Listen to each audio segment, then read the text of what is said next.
12 seconds. 10, 9, 8, 7, 6, 5, 4, 3. Woo. We're back in the house. Oh yeah. We've had so much fun. We're really sorry we never invited you to the kitchen party where all the good things happen behind the scenes. We've had a little dance. It was a bit school disco style, kind of disco dance. It was a little bit dad dancing. Yeah, there was, and it was great. And also great requestations. What does that mean? Requests and recommendations for music. I thoroughly enjoyed. As always. Yes. And by the way, I think John and Cal should be having joint birthday parties from this point onwards because you share the same birthday. Do we? Yes. Apparently so. I'm a bit worried. I want to know how John knows this. Yeah, that's a concern. Has John got my wallet? Is that John's high and quiet and he likes to do his research. He likes to know the facts. That's what it is. So we're back now, and as we discussed earlier, you know, achieving success and happiness, whatever that means to you, that will look and feel different to all of us, is something you've worked really, really hard to achieve. You know, you have lived an extraordinary life and you're only 21 or so you look. Out of that you had a really good You say that, around. my hair's all falling out now. Do you know, it's weird. I was saying to my partner the other day, I would love to go grey. I would happily go grey. I don't want to go bald, but it's going that way, unfortunately. I think it's the unsociable hours that I work. Do you think so? I don't know about you guys, but my peak productivity time is about between 10 p.m. and 3 a.m. That's when I you're work. a night owl. Yeah, because I think it's from driving back from gigs. So, like, for example, this weekend, Friday, I was in. Let me go back. Thursday, I was at the Chillingham in Newcastle, which is where the home of my club, Cal's Comedy Club, where we had our show first Thursday of the month, every month. I had that show, and then Friday, so I didn't get home till about 2:00 then. And then Friday I was in Edinburgh. I did some shows in Edinburgh. Didn't get back till about 2:30, 3 o'clock in the morning. Wow. And then last night I was in Glasgow, so I didn't get home till I think about 3:15 in You the are end. a jet setter. I know. So do you get your sleep, but you just sleep at different times, or do you just not sleep much? I just sleep at different times, and I also don't sleep a huge amount. But when I do sleep, it like I would say one Sunday in a month I will just sleep for about 9 hours. Wow. And my partner has to come check on me, make sure I'm not dead. Does he put a mirror in front of your face? To make exactly. Sure? Exactly that, yeah. But I can happily work on 4 or 5 hours sleep. Although on Thursday I was really tired. You know when you just for some reason you go, I'm so tired. Why am I so tired? What's going on? And I did the show. I went to my office that I have in Gateshead to record a voiceover. For a pantomime. Oh yes I did. What? And I did this voiceover for an advert of a pantomime, and then I was like, right, I'm really tired now, I need to go, but I'll go for a quick wee before I go. Walked into the toilet, and as you open the door to the toilet that's in this office block, there's a big mirror right in front of you. I saw myself in the mirror and I went, hey, how you doing? And that is Did you say, hey gorgeous? Yeah. I just looked at myself and went, hey, how you doing? And then I thought, I need to go to bed. I'm really tired now. Like, you're describing like fatigue, you know, when your mind's just it's just nothing, it's not operating. Like the lights are on but nobody's home. But do you not think we should have a bit more of a conversation with ourselves a bit more often and say something really, really lovely and kind like we would do for other people around us? I think we should. I think so. I'll look at myself in the mirror next time and go, you would look great if you went grey. Yeah. You'd look great. Well, but I think the big worry is if you answer yourself back. Yeah, that's yeah. I know. That would be the concern. Best person to talk to sometime. So Cal's Comedy Club. Yeah. And who have you showcased recently? So I have comedians from all over the country. It's absolutely amazing. The lineup that was on Thursday just gone, I had Anth Young opening the show, and Anth is the tour support for Carl Hutchinson and Chris Ramsey and Jason Cook. And then the headliner was a guy called Sean Percival, who's from Dudley in just outside Birmingham, who's been going for about 30 years. Fantastic comedian. But I bring comics from all over the place with solo shows and bills that I have that I put on. Just calscomedyclub.com has all the lineups. So this is on Chillingham Road? Yes. and anybody listening can come and join in. Absolutely anybody. Buy tickets online and come and be entertained by you. I've been to your show, Calcoholic, and Yes. I adored it. It was such a mixture of, adversity, overcoming, learning, working things out, getting to where you need to be. Can I ask a bit about that Of show course and you can. and that part of your story? Yeah, Okay. absolutely. So, well, Calcoholic, the show's called Calcoholic, How Alcohol Ruined My Life, because I'm an alcoholic. But before I go any further, while I remember, the show itself, the stand-up show, is available on YouTube, completely free of charge. Wonderful. So just type in Cal Halbert, Calcoholic, that's alcoholic with a C on the start of it. And you'll be able to find the hour show that's recorded. It's on my YouTube page. You can watch it completely free of charge. Yes. It's all on there. But yes, so I'm an alcoholic. And often you'll find there's a lot of people in the entertainment industry, whether it's comedian, musician, whatever it may be, that have substance of some sort issues, whether it's alcohol, whether it's illegal, whatever it may be. And I never ever thought I was an alcoholic. I just thought I was a heavy drinker. Yeah. And the truth of the matter is, I absolutely am, because I can't have one. Yes. I can't do that. I would love to be able to sit down and have one glass of wine or one pint of beer, but looking back, I never ever did that. And on the very rare occasions where I may have had 2 or 3, I was trying to prove to myself that you go, yeah, so you can have 2, but deep down I was furious that I couldn't have more. And I tried absolutely everything I possibly could to slow down my drinking. I would only drink on weekends. I wouldn't drink if I was going to be doing a show. I would try and drive everywhere, so I couldn't drink and drive.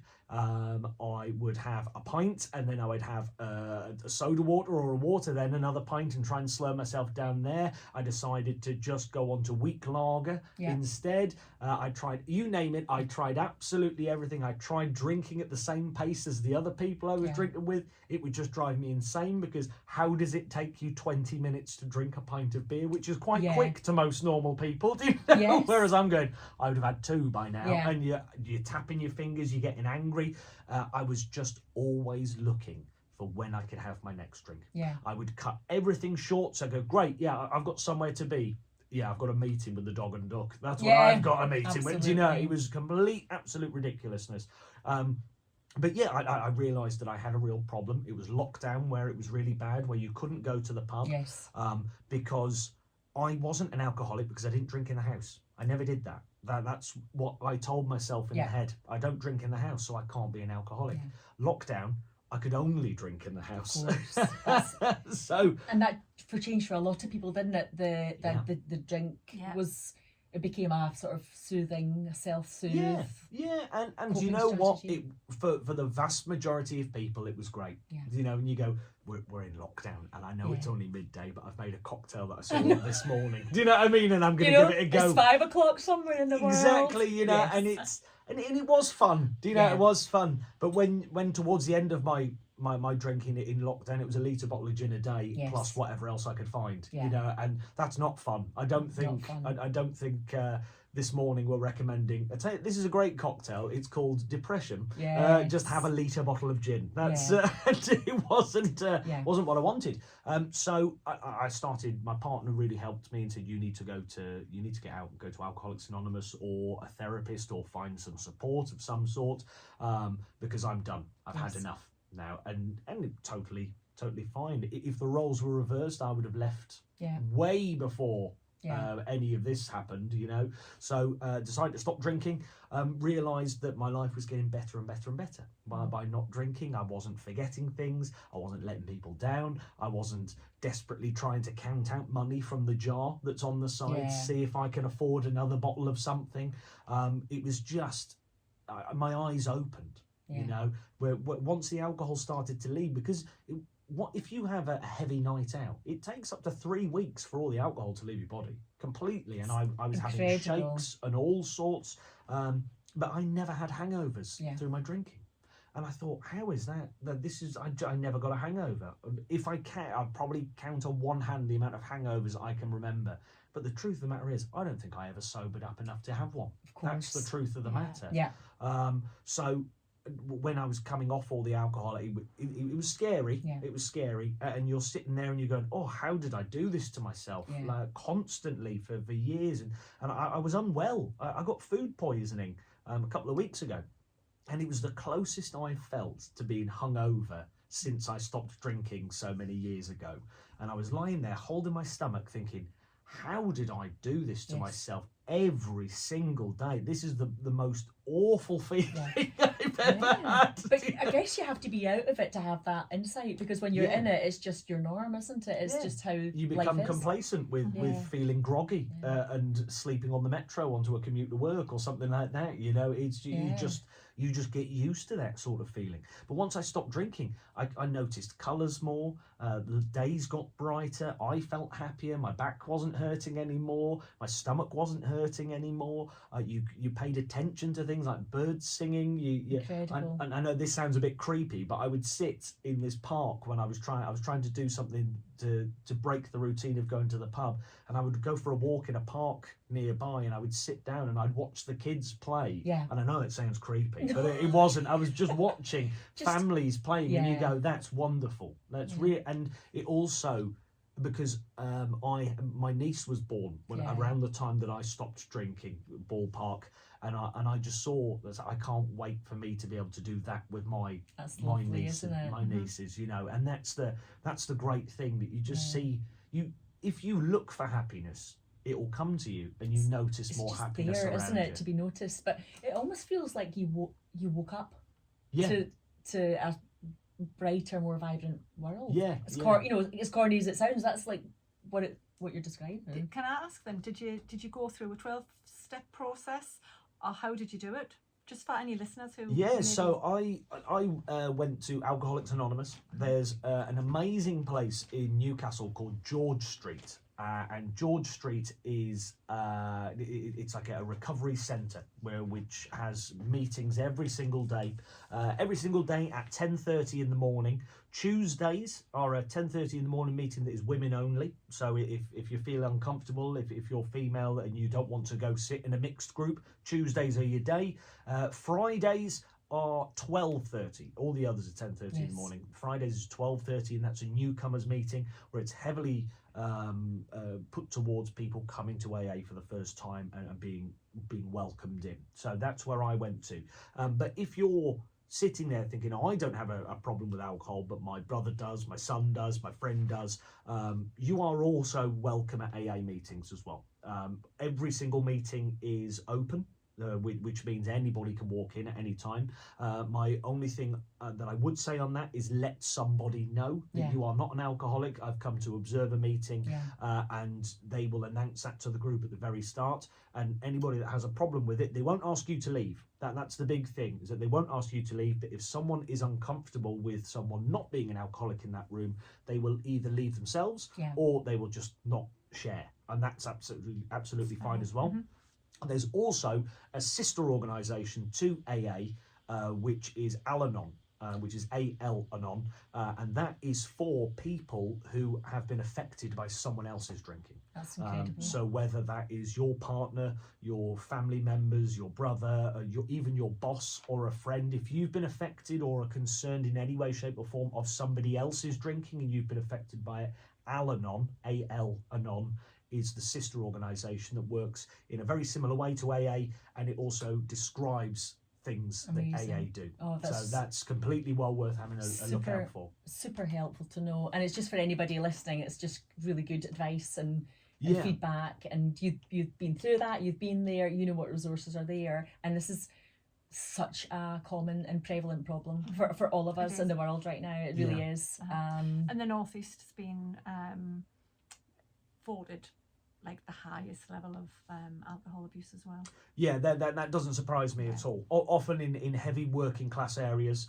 I was in Glasgow last night, and they've got a huge we like alcohol. a wee dram. It all sounds very lovely, doesn't it? Oh, we like a wee dram, but it's actually like it's Yeah. There's a lot of like toxic acceptance of drink being like what you do. Oh, busy day at the office, got a cold one in the fridge, and we almost like it's encouraged and promoted, isn't it? Yeah, but it's part of our norm. Yeah, it is a culture thing. Heavy working class areas rely on the pub, and actually, but alcoholism doesn't discriminate. It affects absolutely everybody, you know, and you're not allowed to say who's in the rooms. There's a yellow card system, which means that you cannot tell anybody the people that you've seen in that room. Confidential. It's all entirely there. But the actual program of Alcoholics Anonymous, you can Google, you can look up. It's absolutely fine. It's only the individuals that are anonymous, unless, of course, you're someone like me that breaks your anonymity. Yes. And that's absolutely fine. That you're welcome to. But you'd be surprised. Yeah. Who's in that room? How does it help that you can talk about your like alcoholism as being part of your recovery to get to the point where you can be transparent about it? I think I hid in plain sight as an alcoholic. I just drank heavily, constantly, all the time. I never hid drink. I never stole money for drink. I never did anything. So I don't see why, if I have been a mess in plain sight, why can't I be healthy in plain sight? Yeah. And I think my job as a comedian is to make people's days better, make people's lives better. My job as a motivational speaker is to help people have their life better or improve their business. Or it's more about the thing with motivational speaking and business and keynote speaking in particular is not about standing on stage telling people what to do. It's not about that. It's not about do this, do that, do this. It's because that will never happen. You have a room full of 100 people, maybe one of them will implement it a little bit. That's it. Whereas if you can go on and change the way people think. You can't help but change what they do. Yeah. And that's the big thing about it. And there are a few people that get annoyed about how much I bang on about sober living and stuff like this. And that's fine. If it's not for you, that's not for you. Totally fine. I'm not telling anybody you should stop drinking. What I'm showing you is how much better my life is because I've stopped drinking. And you can talk about your lived experience and it's yours. I have a lot of people, a lot of friends, a lot of people in my life now that will say I'm sober. Yeah. And it's their way of saying I don't drink, and I think I'm hearing it more and more, and I like it, and I think I want to be part of that. Yeah. So I just hope that if people are listening, they might feel like that too, and take inspiration from what you've shared. Yeah, and I think that the biggest thing is sorry, were you going to say something, Glenn? I cut you off. No, please do. I feel offended. I feel offended now. No, you have to say something. I feel offended. That's it. We love you, Cal. The biggest thing that people are scared of stopping drinking is how their friends will accept them. That's the big thing. Other partners as well. Yeah. Because I think conversations that I've had with people, does it imbalance the relationship? Yeah. Well, it's very big. And if that is the case, your relationship's broken anyway. Exactly. That's right. It's so true, isn't it? Yeah. There's a comedy show in Scotland called Chewing the Fat. Yeah. And there's a little sketch where somebody goes to the pub and they go, "Oh, I'm just going to have a Coke. I'm not drinking." And the barman goes, "Oh, have a drink." and then the barman turns to someone else and says, "He's not having a drink." And someone else goes, "Have a drink." And then before you know it, like the priests come in and going, "What? Have a drink?" And it's like, it's that culture. People think they're being kind to you, don't they? They're like, "Oh, I'm going to make you have a drink and it'll be lovely." And, it's like, we're done. We're done. So let's have some tunes and we'll be back with Cal soon. We certainly will. So come